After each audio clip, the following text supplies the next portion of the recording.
আসসালামু আলাইকুম, welcome to HSC BMT academy. Hello প্রিয় শিক্ষার্থী, তো তোমাদের এইচএসসি বিএমটি একাদশ শ্রেণীতে রয়েছে। আজকে ভিডিওটি তাদের জন্য। তোমাদের আজকের টপিক হচ্ছে ই মার্কেটিং প্রথম পত্র। তো তোমরা জানো যে তোমাদের পরীক্ষা খুব দ্রুত এগিয়ে আসছে এবং যে কোনো সময় তোমাদের রুটিনটা প্রকাশিত হয়ে যাবে। তো এই সময় তোমাকে যেটা করতে হবে, অবশ্যই সুন্দর একটি প্রস্তুতি নিতে হবে, তাহলে কিন্তু তুমি তোমার পরীক্ষায় ভালো একটি ফলাফল করতে পারবে। তো তোমাদের জন্য আমরা আয়োজন করেছি, তো তোমরা চাইলে কিন্তু আমাদের স্পেশাল আয়োজনে তোমরা অ্যাড হয়ে যেতে পারো। এর জন্য তোমাকে 510 টাকা পেমেন্ট করতে হবে। তো চলো শুরু করি আমাদের আজকে ভিডিওটি। তো প্রথমত থেকে তোমাদেরকে আমি কয়েকটা প্রশ্ন দেখিয়ে দিয়েছি, তো চলো দেখিয়ে দিই। প্রথম হচ্ছে ওয়েব মার্কেটিং কি।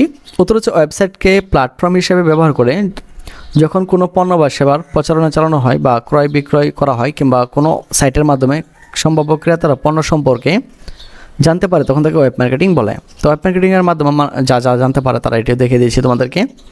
নতুন নতুন ক্রেতা সৃষ্টি করা যায়। পূর্বে যারা ব্যবসা প্রতিষ্ঠান সম্পর্কে কিছু জানতো না, তারা খুব সহজেই ওয়েবসাইট থেকে ব্যবসা প্রতিষ্ঠান সম্পর্কে জানতে পারে।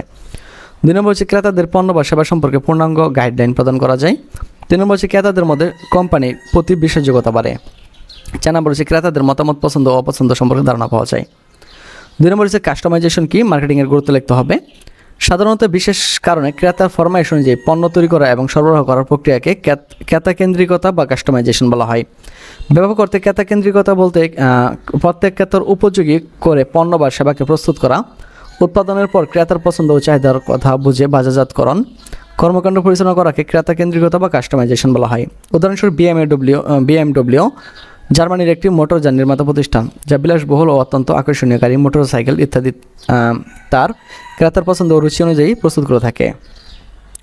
তারপর হচ্ছে সার্চ ইঞ্জিন অপটিমাইজেশন বলতে কী বোঝো। তো খেয়াল করো, search engine Google, being, Yahoo, Baidu, Yandex ইত্যাদি তৈরি করা হয়েছে মানুষের তথ্য খুঁজে বের পাওয়ার জন্য বা খুঁজে পাওয়ার জন্য। কোনো কিছু সার্চ দিলে যাতে সবচেয়ে গ্রহণযোগ্যতা বা তথ্য খুঁজে পাওয়া যায়, সেজন্য সার্চ ইঞ্জিন সাইটগুলো কিছু প্রোগ্রাম তৈরি করে রাখে। মানুষ সাধারণত কোনো কিছু সার্চ দিয়ে যে ওয়েবসাইটগুলো প্রথম দিকে থাকে সেগুলোকে মূলত কাঙ্ক্ষিত ফলাফল খুঁজে। সার্চ ইঞ্জিন অপটিমাইজেশন হচ্ছে SEO। সার্চ ইঞ্জিনের কিছু সুনিয়ন্ত্রিত পরিকল্পিত নিয়ম পদ্ধতি যা অনুসরণ করে নিজস্ব ওয়েবসাইটটিকে সার্চ ইঞ্জিন রেজাল্ট পেজে প্রথম দিকে দেখা যাবে। সার্চ ইঞ্জিন প্রথম দিকে থাকলে বেশি মানুষ ওয়েবসাইট ভিজিট করবে, যা ওয়েবসাইটের গ্রহণযোগ্যতা বৃদ্ধির মাধ্যমে মুনাফা অর্জন, ব্র্যান্ডিং এবং পরিচিত ক্ষেত্রে ভূমিকা রাখবে। তো এভাবে সকল প্রশ্ন সাজানো হয়েছে। তো তোমরা চাইলে কিন্তু এগুলো খুব সহজে আমাদের কাছ থেকে কালেক্ট করে নিতে পারো। তো আজকে কিন্তু বিদায় নিচ্ছি, কথা হচ্ছে একটি নতুন ভিডিওতে। সে বন্ধু সকলে ভালো থাকো, সুস্থ থাকো এবং সাথে থাকো এইচএসসি বিএমটি একাডেমির।